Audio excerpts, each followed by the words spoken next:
Hello, कसे आहात तुम्ही सगळे? मस्त ना? तर मस्तच राहा. मी प्रियंका तुम्हा सगळ्यांचं पुन्हा एकदा स्वागत करते अजून एका नवीन ब्लॉगमध्ये. तर आय होप तुम्ही खूप छान, मस्त आणि मजेतच असाल. तर आज आहे संडे आणि ऑब्व्हियसली संडे असल्यावरती आपण खूप लेट उठतो, लेट सगळी कामं चालू असतात. तसेच आमची इथे सगळ्या अंघोळी वगैरे सगळ्या झाल्या होत्या. मी आणि माझ्या छोट्याशा गार्डनमध्ये आले होते. एक असाच फेरफटका मारू म्हटलं. आणि सकाळी उठून ना मी झाडांना पाणी घातलं होतं आज सकाळीच, कारण एवढं ऊन पडतंय ना कडक. म्हटलं चला सकाळीच झाडांना पाणी घालून घेऊया. आणि हे जास्वंदीचं फूल इतकं छान टवटवीत आलं होतं ना, मस्तच आलं होतं सकाळी ते.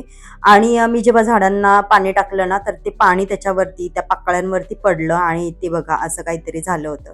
तर चला असो, आज मी तुम्हाला माझ्या या छोट्याशा गार्डनची एक झलक दाखवते. आणि इथे मी काही ना काही बदल करून घेणार आहे काही दिवसामध्ये. तर आता या छोट्याशा सुद्धा गार्डनमध्ये मी काही ना काही चेंजेस करत असते. आणि हे तुम्हाला पुढे येणाऱ्या ब्लॉग्समध्ये दिसेलच की तिथे काय चेंजेस वगैरे होणार आहेत. तर चला, आज संडे आहे, तर आज ऑब्व्हियसली नॉनव्हेज वगैरे होतंच आपल्या सगळ्या घरांमध्ये. तसंच आमच्याही घरात आज नॉनव्हेजचे भरपूर पदार्थ बनणार आहेत. आता घरामध्ये आम्ही तिघच असलो तरी आमच्या घरामध्ये नॉनव्हेजच्या व्हरायटी भरपूर होत असतात, कारण मी चिकन खात नाही. त्याच्यामुळे माझ्यासाठी हे बोंबील आणले होते. मला बऱ्याच दिवसापासून हे बोंबील खायचे होते. आता आपण जेव्हा हे फिश बनवतो ना, तेव्हा हे असे धुवून त्याच्यावरती जड वजन काहीतरी ठेवावं लागतं. आता माझ्याकडे जड दुसरी काही वस्तू नाहीये, म्हणून मी इथे डब्बा ठेवून घेतला होता जड असा. कारण ह्या डब्यामध्ये पूर्ण साखर आहे 5 किलोची, त्याच्यामुळे याच्यावरती बऱ्यापैकी वजन पडेल म्हणून मी ते ठेवलं होतं. आणि माझी जी एलईडी आहे, मी तुम्हाला सांगितलं होतं की मी ही एलईडी इथे स्टिक करून घेतली होती. तर ती एलईडी ना सारखी पडत होती. आता इथे बघा ही सारखी निघतीये. कारण जेव्हा मी लावली ना, तेव्हा मी एकटीच होते ते स्टिक करायला, म्हणून मी तेव्हा डबल टेपनी जस्ट अशी टेम्पररी चिटकवून घेतली होती. पण नंतर असा विचार केला होता की एकदाच ती मी फिक्स करून टाकेन एखादा बॉन्ड वगैरे फेविक्विकने वगैरे असं. आणि म्हणून मी म्हटलं चला आज आहो आहेत घरी, तर त्यांच्या हेल्पने ह्या सगळ्या गोष्टी होऊन जातील. कारण सॅटर्डे, संडे हे 2च दिवस असतात माझ्याकडे अशा काही गोष्टी करायला, जिथे एका माणसाचं काम नसतं. अशा गोष्टी मी सॅटर्डे, संडे करत असते. म्हणजे आपल्या हाताखाली पण कोणी असेल किंवा आपल्याला हेल्प जर कोणाची असेल ना, तर वस्तू परफेक्ट होऊन जातात. आणि म्हणूनच मी इथे ही सगळी कामं करायला घेतली होती.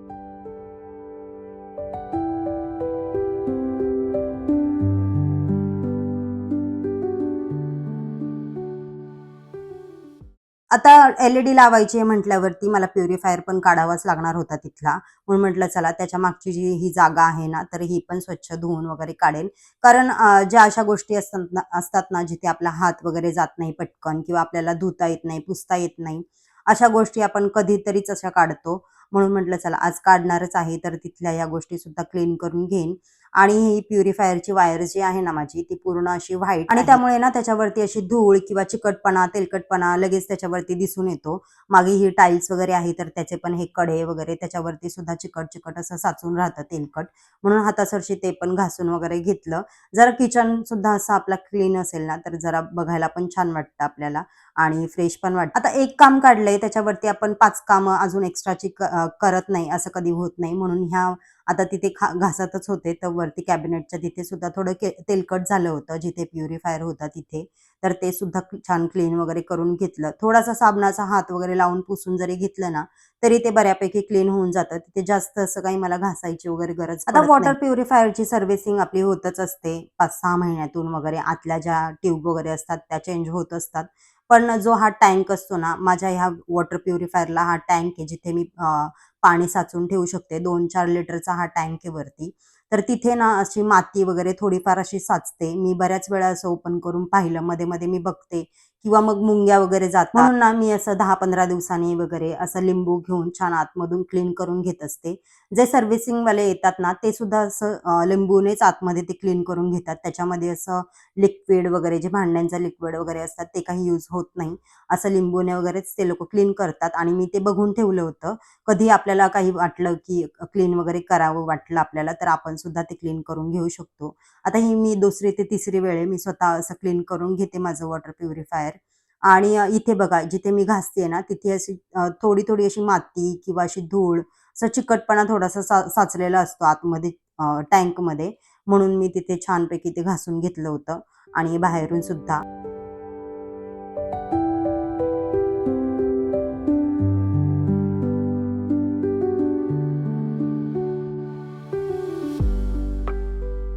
या वस्तू अशा असतात ना, की बाकीच्या वेळी आपण सर्व्हिसिंग वगैरे करून घेतच असतो.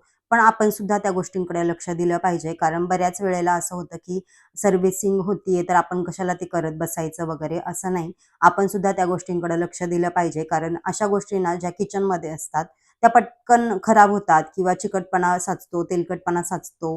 आणि प्युरिफायर म्हणजे पाण्याच्या किंवा खाण्यापिण्याच्या ज्या गोष्टी आहेत ना, त्याच्या बाबतीत आपण काही अशा रिस्क नाही घेऊ शकत. तर चला इथे माझं वॉटर प्युरिफायर सुद्धा छानपैकी क्लीन झालं होतं आणि आता आम्हाला इथे ही एल-ई-डी स्टिक करून घ्यायची होती. त्यासाठी आम्ही हा बॉन्ड घेऊन आलो होतो आणि हा इतका स्ट्राँग आहे ना, की खूप स्ट्राँग आहे. एकदा आपण जर एखादी गोष्ट स्टिक केली ना, तर ती पुन्हा आपण जेव्हा पूर्णपणे अशी खेचत नाही किंवा काही स्वतः काढत नाही कशाने, तोपर्यंत ती निघत नाही. आता जिथे आपण एल-ई-डी वगैरे लावून घेतोय, तिथे कॅबिनेट आपण कधी-कधी घासतो किंवा पुसून घेतो, धुवून घेतो. बऱ्याच वेळेला आपली तिथे कामं वगैरे चालू असतात आणि कधी-कधी आपला तिथे हात वगैरे लागतो. आता कोणाचं असं ऑलरेडी फर्निचर वगैरे केलेलं असेल, तर ते तिथे पट्टी वगैरे लावून देतात फर्निचरवाले. पण माझं असं नाहीये. मी वरतूनच ती फक्त स्टिक करून घेतलीये आणि म्हणून मला तिची तेवढी काळजी पण घेणं गरजेचं आहे किंवा ती तेवढी स्ट्राँग तिथे स्टिक पण झाली पाहिजे तशी, म्हणून मी हा ग्लू तिथे यूज करतेय. तर आता आम्ही पहिलं तिथे मेजरमेंट वगैरे घेतलं होतं. आम्हाला जिथे पाहिजे कसा उजेड वगैरे पडतोय गॅसवरती वगैरे ह्या हिशोबाने आम्ही तिथे ती स्टिक करायला घेतली होती. आणि जिथे आपल्याला ती स्टिक करायची ना, तिथे 2-3 ड्रॉप टाकून अशी 2-3 मिनिटं अशी दाबून वगैरे धरली ना, 2-3 1 मिनिटं किंवा एखाद 1.5 मिनिटं अशी पूर्ण दाबून ठेवायची. मग ती पूर्णपणे स्टिक होऊन जाते. आणि अशाच पद्धतीने आम्ही सगळी ही एल-ई-डी स्टिक करून घेतली आणि अहो सोबत आहे म्हटल्यावरती मला काही टेन्शन नाही. म्हणून त्यांच्याकडून ही सगळी कामं ना मी अशी सॅटर्डे, संडे करून घेत असते. शेवटी आपल्या करण्यात आणि त्यांच्या करण्यात फरकच असतो. आपण कितीही डोकं लावून करा किंवा काही करा, कुठेतरी आपली ताकद किंवा काही कमी पडत असतं. जेव्हा मी ती घेतली होती ना, तेव्हा मी स्वतः ती स्टिक केली होती डबल टेपने वगैरे. तेव्हा मला कळालं नाही, म्हणजे माझ्या लक्षात नाही आलं, की आपण असं बॉन्ड वगैरे घेऊन ती स्टिक केली पाहिजे. पण मला असं वाटलं होतं, की ती स्टिक होऊन जाईल आरामात. मी डबल टेपने चिटकवली होती ना, तर ती पूर्ण छानपैकी चिटकून गेली होती. पण काही-काही दिवसाने जेवढी ती गरम वगैरे होत जाते ना, कारण कंटिन्युअसली ती लाईट तिथे चालू असते आपली किचनची बऱ्याच वेळ आणि म्हणून त्या गरमीने वगैरे ती सारखी निघत होती. एल-ई-डी वगैरे स्टिक करून घेतली आणि प्युरिफायर पण लावून घेतला आणि आता हा प्युरिफायर लावायला आम्हाला थोडासा जड जातो, कारण मागच्या ज्या क्लिप आहेत ना, तर त्या पटकन अडकत नाहीत खिळ्यांमध्ये वगैरे. त्या लावायला थोडा टाईम लागतो. आता जेव्हा आम्ही मी जेव्हा लास्ट टाईम प्युरिफायर क्लीन केला होता ना, त्याच्यानंतर प्युरिफायर बंदच पडला होता. चालूच होत नव्हता. पूर्ण 1 दिवस तो चालूच होत नव्हता. म्हणून आता अहोंना इथे भीती होती, की मी प्युरिफायर क्लीन तर केलाय, पण आता तो चालू होईल की नाही होईल, हे पूर्णपणे त्यांनी देवावर सोडलं होतं, की चालू होऊ दे, चालू होऊ दे. आणि इथे तेच आमचं चालू होतं, की होतोय की नाही, नाहीतर मला सुद्धा ओरडा खायला मिळेल, असं काही. कारण कधी-कधी आपण करायला जातो एक आणि होतं भलतंच. पण ठीक आहे चला, आज माझं नशीब चांगलं होतं. आज प्युरिफायर ऑन झाला होता.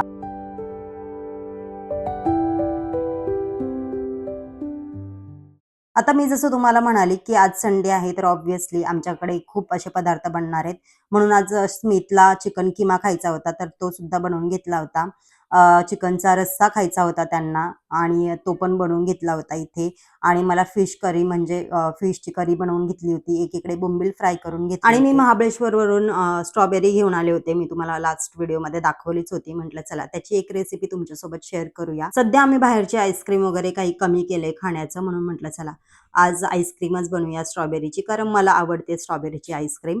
म्हणून मी इथे आईस्क्रीम बनवायला घेतली होती. त्यासाठी मी इथे व्हिपिंग क्रीम घेतलेली आहे, जी आपण केक बनवण्यासाठी घेतो ती. त्या पॅकेटवरती मागे हे इन्स्ट्रक्शन दिलेले आहेत, तर तुम्ही जर कधी बनवत असाल तर ते इथे तुम्ही रीड करून बनवू शकता.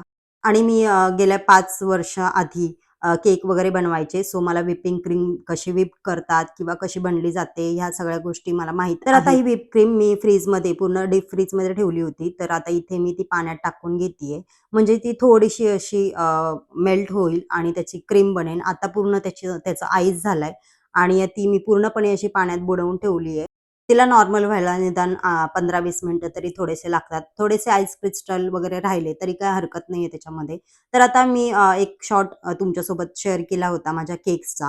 त्यामध्ये मी माझ्या केक्सचे काही व्हिडिओज वगैरे माझ्याकडे होते खूप जुने. कारण 5 वर्षापूर्वी मी केक्स वगैरे बनवायचे, घरी ऑर्डर्स वगैरे घ्यायचे आणि खूप ऑर्डर्स असायच्या मला. छानपैकी चाललं होतं.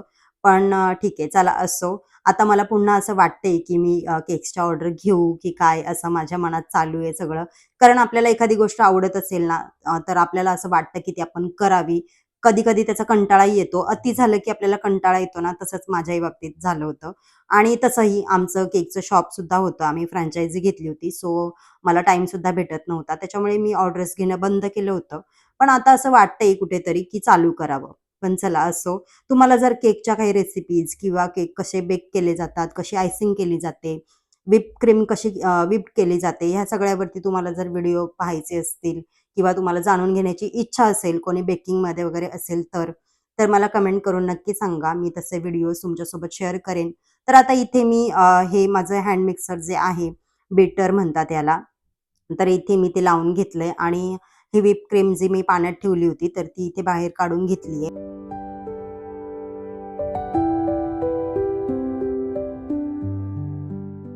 तर आता तुम्हाला इथं दिसतच असेल, की त्याच्यामध्ये काही आईस वगैरे सुद्धा आहे. पूर्णपणे अशी पूर्ण मेल्ट सुद्धा नाही करून घ्यायची, कारण ती पूर्ण पुन्हा गरम होऊन जाते आणि क्रीममध्ये असा थोडासा बर्फ तरी पाहिजे म्हणजे ती छानपणे व्हिप्ड होते. आता इथे बीटरवरती म्हणजे ह्या हँड मिक्सरवरती सगळ्यात लो जे असेल ना, त्याच्यावरती मी हे बीट करून घेतेय क्रीम.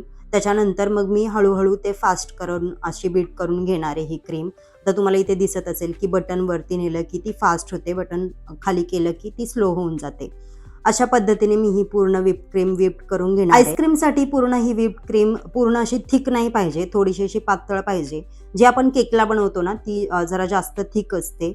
जेव्हा आपण आईस्क्रीम बनवतो तेव्हा ती थोडीशी अशी पातळ लागते, म्हणजे जास्त घट्ट पण नाही, जास्त थिक पण नाही, जास्त पातळ पण नाही, अशी मीडियम लागते. आता इथे बघा, अशा पद्धतीने मी ही क्रीम करून घेतली आहे. जास्त घट्ट पण नाहीये, जास्त पातळ पण नाहीये. त्याच्यामध्ये मी व्हॅनिला एसेन्स टाकून आता माझ्याकडे स्ट्रॉबेरी आहे, त्याच्यामुळे मी इथे स्ट्रॉबेरी एसेन्स ॲड केलेलं नाहीये. तुम्हाला जर पाहिजे असेल तर तुम्ही ॲड करून घेऊ शकता. आता इथे मी लुसीसाठी थोडीशी आईस्क्रीम बाजूला करून ठेवली आहे, कारण तिला व्हॅनिला आईस्क्रीम लागते. त्याच्यानंतर मी क्रीम थोडा वेळ फ्रीजमध्ये ठेवलेली आहे, डीप फ्रीजमध्ये. आणि मी ही स्ट्रॉबेरीसुद्धा डीप फ्रीज करूनच ठेवली होती. मी आणल्याच्या नंतर 2 दिवसात ती खराब पण झाली असती, म्हणून मी ही डीप फ्रीज करून ठेवली होती. कारण मला ती पूर्णपणे अशी कच्ची वगैरे नव्हती मिळाली, पूर्णपणे पिकलेली होती. म्हणून मला ती काही करून जास्त दिवस टिकवायची होती, म्हणून मी तिला डीप फ्रीज करून ठेवलं होतं. आता इथे पूर्णपणे त्याची पानं वगैरे काढून घेतली होती मी आणि ही थोडीशी बाजूला ठेवली आहेत, कारण त्याच्यामध्ये मला थोडीशी कापून सुद्धा टाकायची आहेत स्ट्रॉबेरी. तर इथे मी पूर्णपणे पल्प त्याचा तयार करून घेतेय स्ट्रॉबेरीचा. त्याच्यानंतर घेतली इथे क्रीम. क्रीममध्ये ना आपण थोडंसं मिल्क मेड ॲड करायचंय. आता हे मिल्क मेड वेगवेगळ्या कंपनीचं सुद्धा असतं. मी इथे अमूलचं घेतलंय. हे मिल्क मेड मी जास्त टाकणार नाहीये, कारण ऑलरेडी क्रीम सुद्धा आपली गोड असते. स्ट्रॉबेरी सुद्धा आपली थोडीफार का होईना गोड असते, जास्त आंबट पण नसते. म्हणून मी ते थोडंसं टाकून घेते. जर आपल्याला नंतर वाटलं, की अजून गोड हवंय, तर आपण नंतर ॲड करून घेऊ शकतो. ते छान याच्यामध्ये मिक्स करून घ्यायचं. आता सध्या ना ऊन पडतंय, त्याच्यामुळे थोडीशी क्रीम पातळ होते बाहेर काढल्याच्या नंतर. आता इथे मी ना स्ट्रॉबेरीचा जो पल्प तयार करून घेतला होता, तो याच्यामध्ये मिक्स केलाय. आणि स्ट्रॉबेरीला मुळात कलर ना खूप छान येतो, बेबी पिंक असा कलर. आता इथे तुम्हाला दिसतंय, की ते कसं पातळ ते होत चाललंय. जेवढं आपण क्रीम हलवत जाऊ ना, तेवढं त्याच्यामध्ये हीट तयार होते आणि ती पातळ होत जाते. त्याच्यामुळे जास्त हलवत नाही बसायचं. त्यानंतर मी इथे थोडासा कॉर्न स्टार्च जो असतो, तो इथे मिक्स करून घेतलाय 2 ते 3 चमचे. थोडंसं असं स्मूथनेस वगैरे यायला. इथे तो छान मिक्स करून घेतलाय. आता स्ट्रॉबेरीचा कलर छान बेबी पिंक आलाच आहे, पण त्यापेक्षा थोडासा असा मला पिंक हवा होता. म्हणून मी इथे थोडासा अजून पिंक कलर ॲड केलाय, फूड कलर, आणि त्याने अजून छान कलर आलाय त्याला. इथे तुम्हाला दिसतच असेल. त्याच्यानंतर मी ही स्ट्रॉबेरी इथे चॉप करायला घेतली होती आणि ही स्ट्रॉबेरीचे थोडेसे असे दाताखाली आले ना असे चंक्स, की खायला जरा छान वाटते स्ट्रॉबेरी आईस्क्रीम. आणि म्हणून म्हटलं चला इथे हे असे थोडे छोटे-छोटे जे चंक्स असतात ना, जे आपल्या दाताखाली येतात. आपण असं अमूल आईस्क्रीम वगैरे घेतो किंवा असे ब्रँडेड आईस्क्रीम घेतो तेव्हा असे चंक्स असतात त्याच्यामध्ये. म्हणून म्हटलं हे आपण सुद्धा त्याच्यामध्ये घालून घेऊया. मी स्ट्रॉबेरी कट करेपर्यंत पुन्हा ही डीप फ्रीजमध्ये ठेवून दिली होती क्रीम आणि मी ती पुन्हा काढून घेतली आणि पुन्हा करून घेतेय, म्हणजे छान त्याची जी कन्सिस्टन्सी असते ना ती छान होईल. आणि त्याच्यामध्ये मी नंतर स्ट्रॉबेरीचे जे चंक्स, म्हणजे स्ट्रॉबेरी मी जी कट करून घेतली होती ती मिक्स करून घेतली होती याच्यामध्ये. आता तो व्हिडिओ माझ्याकडून इथे स्किप झालाय. ते आत्ता माझ्या लक्षात आलंय जेव्हा मी व्हिडिओ एडिट करायला घेतला. पण ठीक आहे, चला असो. इथे मी थोडीशी टेस्ट करून पाहिली, तर मला थोडंसं असं गोड कमी वाटलं, म्हणून मी इथे पुन्हा एकदा हे मिल्क मेड आहे जे ते मी इथे ॲड करून घेतलं होतं. कोणाला कमी गोड लागतं तर तुम्ही ते नाही ॲड केलं तरी चालेल. आता हे माझ्याकडे 2 अमूलचे कंटेनर्स आहेत. मी खास ह्याच्यासाठीच हे कंटेनर ठेवत असते जपून. जेव्हा पण आपण आईस्क्रीम बनवतो ना, तेव्हा याच्यामध्ये ठेवायला होतात फ्रीजमध्ये. आता ह्याच्यामध्ये ना मी बघा इथे स्ट्रॉबेरी मिक्स करून घेतली आहे. तुम्हाला मध्ये-मध्ये दिसेल सुद्धा किंवा मी तुम्हाला दाखवेन जेव्हा रेडी होईल ना, ते मी नेक्स्ट व्हिडिओमध्ये तुम्हाला रेडी झाल्याच्या नंतर दाखवेन. इथे मी हे पूर्ण दोन्ही डब्यांमध्ये ओतून घेतलं होतं, जेवढं पण बॅटर होतं तेवढं. आणि त्याच्यानंतर असं डॅप करून घेतलं होतं, जेणेकरून त्याच्यामध्ये जेवढी पण एअर वगैरे असेल तेवढे निघून जाईल आणि छानपैकी ती सेट होईल म्हणून. आता ही आईस्क्रीम जवळ-जवळ 24 तास अशी ठेवावी लागते. म्हणजे आज मी बनवली आहे दुपारी, तर उद्या वगैरे मी ती चेक करेन. आणि ही मी पूर्णपणे डीप फ्रीजमध्ये ठेवून देणार आहे. जिथे आपला बर्फ तयार होतो, त्या ठिकाणी मी ठेवून देणार आहे आणि पूर्ण 24 तास झाल्याच्या नंतरच मी ती चेक करणार आहे. सारखं-सारखं उघडून बघितल्याच्या नंतर त्याचं टेम्परेचर मागे-पुढे होऊ शकतं. त्याच्यामुळे एकदा ठेवून दिलं की पुन्हा उघडून बघत जाऊ नका, आपल्याला सवय असते. आता आपली ही स्ट्रॉबेरी आईस्क्रीम कशी तयार होणार आहे, हे मी तुम्हाला पुढच्या व्हिडिओमध्ये नक्की शेअर करेन. सो चला, आजचा हा व्हिडिओ तुम्हाला कसा वाटला मला नक्की सांगा आणि ही स्ट्रॉबेरी आईस्क्रीम नक्की करून बघा. खरंच खूप छान लागेल आणि जर करून पाहिली तर मला कमेंट करून नक्की सांगा. तर चला, भेटूया अशाच एका नवीन ब्लॉगमध्ये. तोपर्यंत आनंदी राहा, खुश राहा, हसत राहा आणि स्वतःची काळजी घेत राहा. बाय.